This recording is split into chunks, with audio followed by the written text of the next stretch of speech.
Olá, Liege, estamos de volta. Vamos falar do nosso futebol. Mais um final de semana, tropeço do Cruzeiro, mas que continua lá na frente, olhando a turma pelo retrovisor.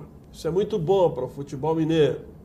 Só acho que é preciso ter um pouco de tranquilidade. Estou notando a torcida do Cruzeiro muito preocupada com essa história. E os tropeços cruzeirenses eram mais do que esperados. Toda a equipe é assim. Só que o Cruzeiro tem um número de pontos que lhe dá tranquilidade para seguir, para conseguir esse título. O que não pode é desabar tudo, todo mundo desesperar. Não. A campanha continua muito acima da média e o Cruzeiro continua com amplas possibilidades. Já o Atlético conseguiu um resultado bom contra o Flamengo. Mas o time não foi aquilo que se esperava. Muito mexido. O time não mostrou nenhum entrosamento. O time mostrou algumas peças que precisam ainda de um certo amadurecimento. Então, mas a vitória é o que conta. E o Atlético faturou mais 3 pontos e segue tranquilo. Ivan Drummond, tudo certinho? Tudo certinho. Gerson, tudo bem? Tudo bem. Então, vamos começar isso aqui com o Ivan falando do título mundial do Cruzeiro Esporte Clube. Isso. Perseguiu durante um ano. Ano passado não deu, mas ontem deu.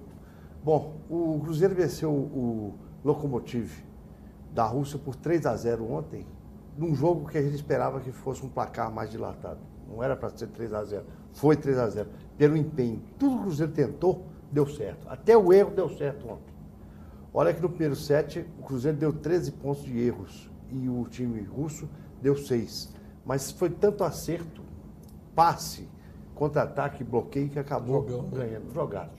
E o time consegue um título que perseguia, não conseguiu, agora é o primeiro brasileiro campeão mundial de vôlei. E vencer um time da Rússia é importante para o Esse Brasil, porque a time- Rússia, quando Ah, pô, enfrenta gente. o Brasil, é uma coisa complicada. Como diz o William Levantador, o Cruzeiro, a Rússia, é um país e com equipes, o Lokomotiv é o campeão europeu, que viraram a espinha do pescoço do brasileiro. É isso. E dessa vez conseguiram ganhar, ganharam bem, mostraram que nós temos vôlei para continuar no topo e espero que daqui para frente venham novos títulos. Gerson, e o Atlético? Pois é, o Deu uma Atlético... ajeitada, botou um time em campo, mas um time... o time muito mexido, né? Com o Carlos César, que não jogava há muito tempo, com o Lucas Cândido começando na lateral esquerda, o Berola na frente.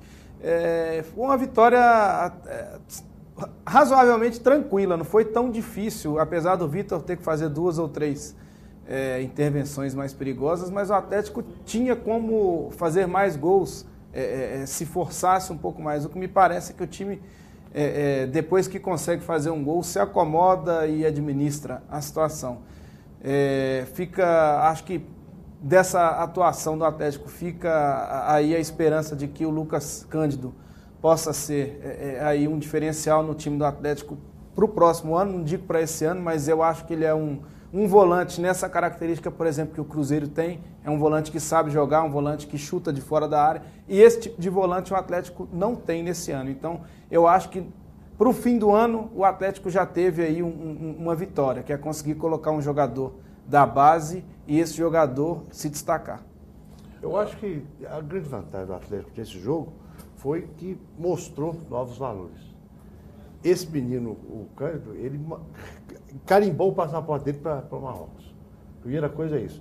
E o Atlético ganhou um jogo e que ele achava até que ia perder, porque a semana inteira todo mundo falando, é desfalcado, faltam 14, não sei o que, coisa e tal.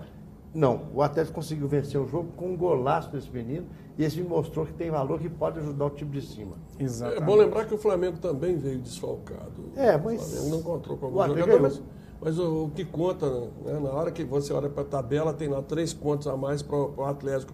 E uma coisa que eu quero destacar, o gol do Lucas Cândido, um gol belíssimo, e uma coisa que me deixou em dúvida, o que acontece com essa bola do Campeonato Brasileiro, que ela faz curva para a direita e para a esquerda?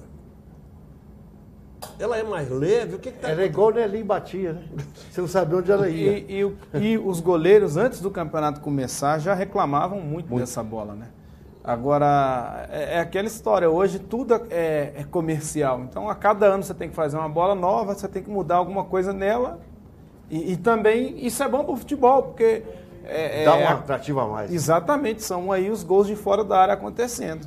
Agora, o grande segredo ali foi a vontade do Lucas, que tomou a bola e deu um chutaço para gol.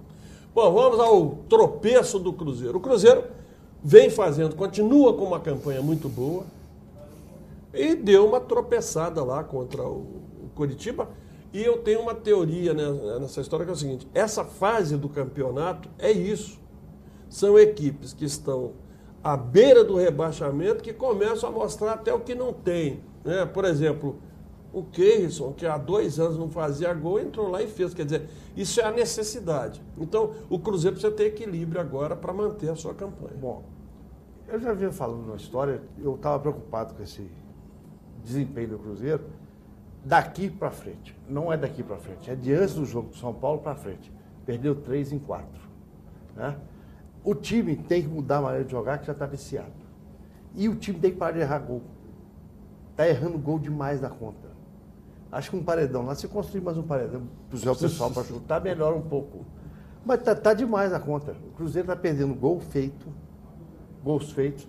Já não é de agora, é desde o jogo do São Paulo, aquele gol que o William perdeu. Que acho que é o maior exemplo disso. E a gente tem que torcer para que o time encontre novas maneiras de jogar, porque o Everton e o William Pastrana tem que voltar para buscar essa bola, porque os volantes não correspondem mais. O meio-campo do Cruzeiro cansou? Não é que o meio-campo cansou, os outros times estão adiantando a marcação. Por quê? O time do Cruzeiro era um time rápido, é o que o pessoal falava. Não podemos marcar em cima para não ter contra-ataque, para não dar espaço. E aí o que acontecia? Newton e Lucas Silva, eles tomavam conta do meio-campo, muitas vezes eram até meias. Você vê que o posicionamento do Cruzeiro ofensivo é sempre com os dois no campo do adversário. Agora, tem uma outra teoria. Além dos adversários já estarem marcando a forma do Cruzeiro jogar, a outra teoria que eu tenho é a seguinte: jogar com 9, 10 pontos de vantagem te dá uma folga. E até alguns dirigentes e psicólogos costumam falar isso. No futebol, o jogador que tem muita folga acaba jogando um pouquinho menos do que ele pode jogar. E eu acho que isso está acontecendo nesse momento do Cruzeiro. Eu acho que já...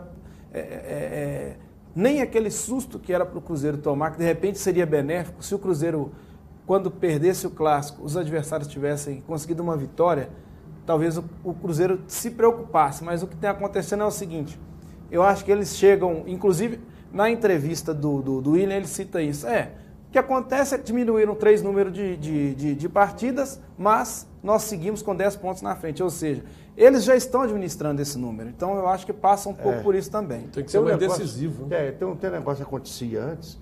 O grande segredo do Cruzeiro, o Marcelo, inclusive, chegou a falar nisso, era a roubada de bola. A gente não vê isso mais. Que roubava a bola e já partia em contra-ataque. Não tem isso mais. Mas seria a ausência do Lucas Cândido nessa partida contra Silva. Lucas Silva.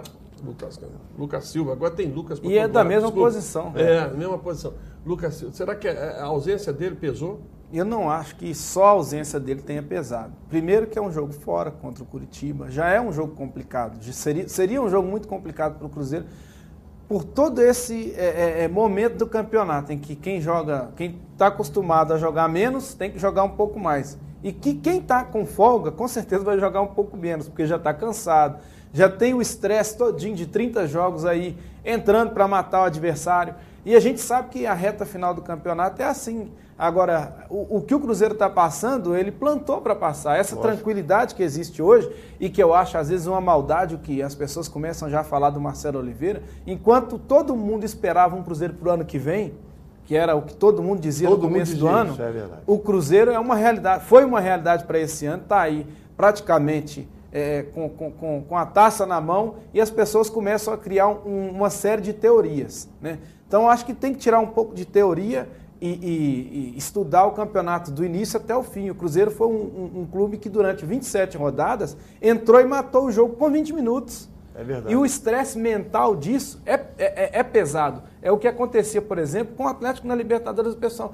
Mas o que está acontecendo? O que está acontecendo é que o jogador é ser humano. A pressão e o estresse de estar sempre na frente é muito complicado. Agora, o ataque do Cruzeiro precisa ser mexido? Eu já não jogaria com o Borges há muito tempo. Eu acho que está fazendo falta, tem esse problema. Agora, o Cruzeiro tem um outro problema também, que são seus laterais. O Egídio avança muito, o Ceará tem ficado. Mas o Mike está fazendo falta para esse ataque. Pois é, mas eu acho que a escalação do Ceará foi mais pela experiência e pela postura defensiva.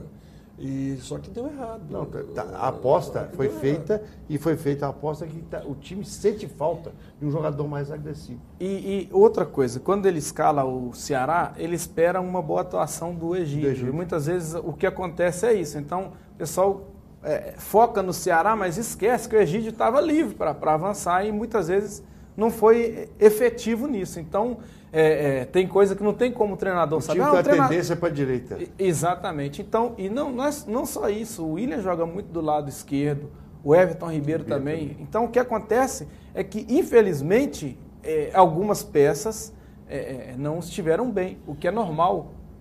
Pergunta rapidinha para vocês. A América sobe ou não sobe? Olha... Depende, eu acho que... O que eu acho assim, pode subir, porque tem alguns jogadores que não estavam jogando, voltaram a jogar, como o Danilo, lateral esquerdo, muito bom. E além do que, a torcida já está esquecendo o Rodriguinho, que o Badi está jogando e jogando muito. Sai o camisa 10, entra outro e dá certo. Não tem reclamação da ausência do... Exatamente. Então tomara que o América dê certo. Muito bem, então ficamos por aqui. Obrigado, Gerson. Nada. Obrigado, estamos sempre aí. Tranquilo, firme. Rede Brasil. Estamos aí firme na Rede Brasil. Continue, participe com a gente, ligue para cá, precisamos da sua opinião, isso é importante. Estamos aqui sempre para falar do futebol mineiro, futebol nacional também, mas a prioridade é o nosso futebol. Muito obrigado, um abraço, Liege.